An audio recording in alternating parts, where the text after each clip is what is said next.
Hey everybody, Poppin' Fresh here. Notice that I am coming to you this week with a replay, and not the actual battle itself. Unfortunate state of affairs with OBS is that I barely know how to make it work. I finally thought I'd fixed it with this new setup using my wife's computer, but I guess not. So I had to go through my systems, play around, and figure out exactly what was going on. I think I fixed it. Hopefully it should be good from now on, for the future, for posterity, but who knows, we'll see how it goes next week. And I've got a draft review video to record from the Almost Any Affiliate League I joined. That should be coming out in the next couple days whenever the draft finishes. I blew all my points already, so I'm just waiting on my little piddly later picks at this point, but recording the battle, well, not recording the battles and the replays this time, so let's see if I can zoom in a little bit. Yeah. Actually, probably I should maybe just do that for the regular battle videos. More FaceTime for what we actually want to look at, and less FaceTime of who you don't want to actually look at. So this is me versus James. Teambuilder went up a little bit ago. I finally fixed the Discord bot to show my videos properly. Hopefully, I guess we'll test it with this one. But he brought pretty much dead on exactly what I thought he was going to bring. The first four, which through mocks we kind of realized were completely must brings, so that's Blastoise, Thundurus, Arcanine, Aegislash, and then Uxie and Avalugg in the back. I could have seen him going a couple different ways with this, but I figured he'd want to have Trick Room in the back just in case.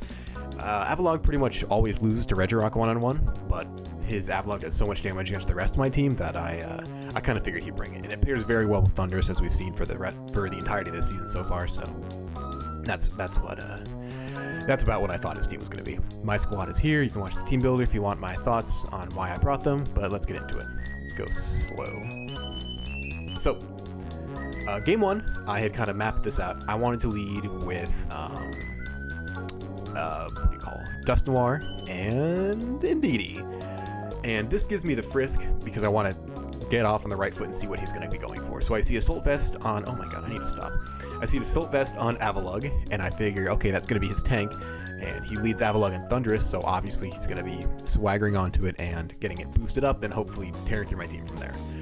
With an Assault Vest, Avalugg patches up its one weakness. It's really shitty special defense, so having Thundurus to boost it, it essentially takes care of the desire for a weakness policy and an Assault Vest on a big bulky Pokemon like this. So it's a super good combo. So on this first turn, I see that, and I immediately decide I need to go for, I need to do something about this Avalugg, or it'll start stomping on me. So I decide that he's probably going to try to swagger onto it, because even in Psychic terrain, Prankster Swagger can work on your teammates, just can't go across the field. So I set up a Follow Me to get that, to get the Swagger drawn into Indeedee, and I go for a burn on the Avalugg, because eventually this thing is going to start getting stat boosts. I won't be able to stall out the Swaggers forever, so I need to start chipping, or I need to get some way to permanently damper its output and kind of put it on a very, very long timer, because that burn damage, it's not a lot, but it definitely adds up over time. So let's see what I do this turn. I do exactly that. I go for the Follow Me, and right here he goes for Swagger, and it actually hits me, and this is kind of wacky. Given the fact that he led with Thundurus and Avalugg, I thought it would have been Prankster, but I don't know if I'd mentioned it in my team builder or not, but his Thundurus is so fast, and I also had this in my experience last season when I used Thundurus. Thundurus is so fast, you don't always need to run Prankster on it when it's doing support stuff. It can still run Defiant and outspeed everything. And the only one on my team that it's probably EV to outspeed is probably Persian. But other than that, it can put the rest into HP or whatever it wants, and it can still get those Defiant boosts if I try to lower his stats like that. So it's super versatile, and not even the fact that you have to prep for two different possibilities. It can kind of do both at the same time, honestly. So he hits me with the Swagger, and it actually lands on Indeedee, which kind of shocks me. But I draw it away from the Avalugg, which is what I was looking for.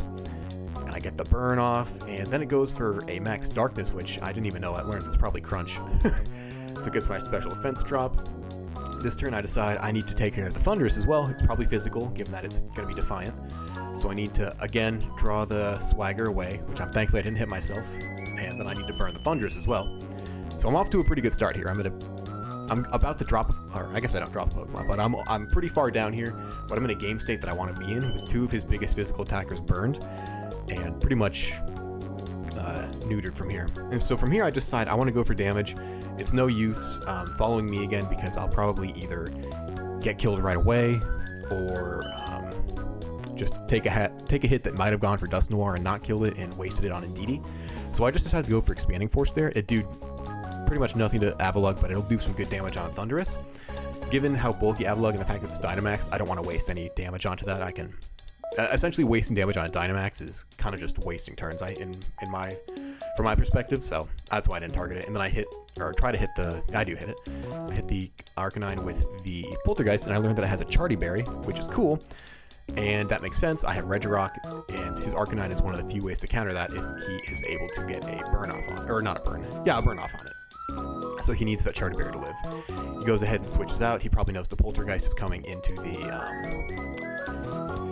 the Avalugg slot for a good bit of damage there, and he is right. I do a good chunk actually to Aegislash, even through its super high defenses in that form, and I trigger its weakness policy, so I can't go ahead and Poltergeist again, which is pretty annoying given that's Dust Noir's only attack. And I targeted that slot there because I knew Arcanine would die to Hail this turn, so I really didn't need to target it at all or waste any slots on it or waste any attacks on that slot.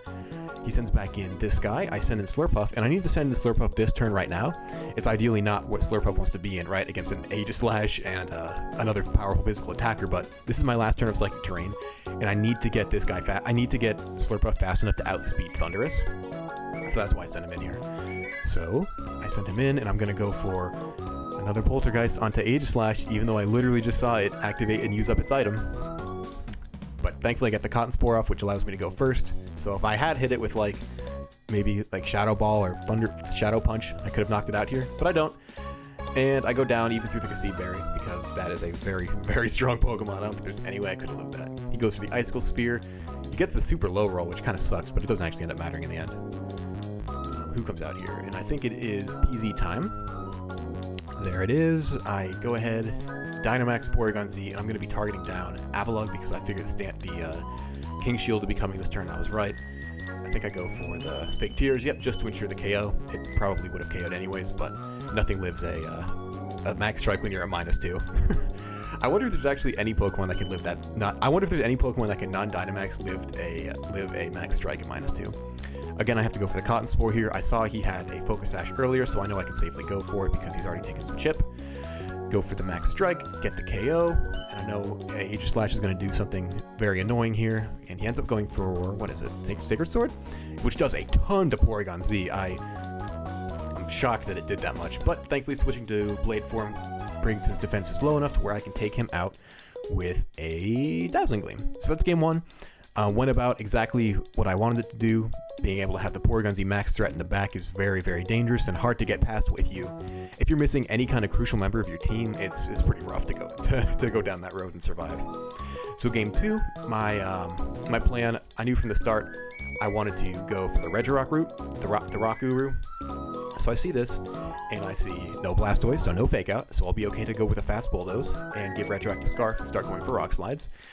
And I pretty much immediately forget from game one that I learned that Arcanine has a Charty Berry. So let's see what happens.